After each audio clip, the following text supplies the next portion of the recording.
Hi, central government ಕಡೆಯಿಂದ ಒಂದು call form ಆಗೈತಿ. ಇಂಡಿಯನ್ ಏರ್ಫೋರ್ಸ್ ವತಿಯಿಂದ ಅಗ್ನಿವೀರ್ ಅಗ್ನಿವಾಯು ಅಗ್ನಿಪಥ್ ಸ್ಕೀಮ್ದಾಗ ಅಗ್ನಿವೀರ್ ಅಗ್ನಿವಾಯು ಅಂತ ಬರುತ್ತಾ.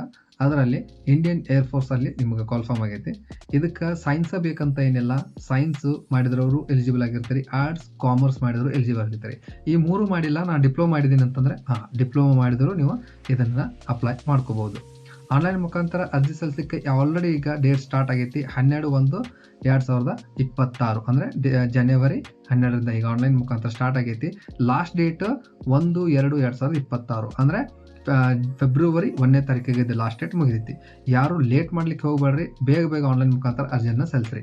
ಎಲಿಜಿಬಿಲಿಟಿ ಕ್ರೈಟೇರಿಯಾ ಕ್ವಾಲಿಫಿಕೇಶನ್ ಏನು? Science, arts, commerce. ಈ PUC ಸೆಕೆಂಡ್ ಇಯರ್ ಕಂಪ್ಲೀಟ್ ಆಗಿತ್ತಂತಂದ್ರೆ ನೀವು ಅಪ್ಲೈ ಮಾಡ್ಕೋಬಹುದು. ಇಲ್ಲ ನಾನು PUC ಸೆಕೆಂಡ್ ಆಗಿಲ್ಲ ಅಂತಂದ್ರೆ ಡಿಪ್ಲೊಮಾ ಕೂಡ ನೀವು ಎಲಿಜಿಬಲ್ ಆಗಿರ್ತೀರಿ. ಇನ್ನು ಹೈಟ್ ಬಂದ್ಬಿಟ್ಟು ಜಾಸ್ತಿ ಏನಿಲ್ಲ, 152 to 153 ಸೆಂಟಿಮೀಟರ್. ಹೆಣ್ಮಕ್ಳಿಗೂ ಗಂಡು ಮಕ್ಕಳಿಗೂ ಎಲಿಜಿಬಲ್ ಆಗಿರ್ತಾರೆ.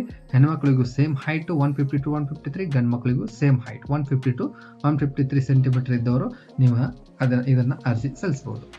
ಇನ್ನು ಏಜ್ ಲಿಮಿಟು 17 ನೀವು ವಯಸ್ಸಾಗಿದ್ದರೆ 17 ಮುಗಿದುತ್ತಂದ್ರೆ ನೀವು ಎಲಿಜಿಬಲ್ ಆಗಿರ್ತೀರಿ. ಆದರೆ 21 ಒಳಗಿರಬೇಕು. 21 ಮೇಲಿದ್ದರೆ ನೀವು ಎಲಿಜಿಬಲ್ ಆಗಂಗಿಲ್ಲ.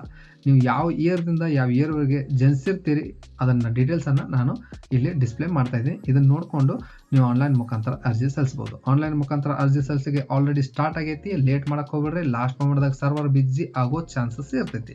ಸೊ ಫೆಬ್ರವರಿ 1/2/2026 ಡಾಕ್ಯುಮೆಂಟ್ಸ್ ಏನೇನು ಬೇಕು ಅನ್ನೋದನ್ನ ಲಾಸ್ಟ್ ವಿಡಿಯೋ ಎಂಡದಲ್ಲಿ ಒಂದು ಡಿಸ್ಪ್ಲೇ ಮಾಡ್ತೀನಿ. ಅದರಲ್ಲಿ ಏನೇನು ಡಾಕ್ಯುಮೆಂಟ್ಸ್ ಬೇಕು, ಲಾಸ್ಟ್ ಡೇಟ್ ಏನು, ಕ್ವಾಲಿಫಿಕೇಶನ್ ಏನು, ಆಮೇಲೆ ನೀವು ಯಾರಿಗೆ ಕಾಂಟ್ಯಾಕ್ಟ್ ಮಾಡಬೇಕು ಅನ್ನೋದ ಡೀಟೇಲ್ಸನ್ನು ಡಿಸ್ಪ್ಲೇ ಮಾಡ್ತಾ ಇದ್ದೀನಿ.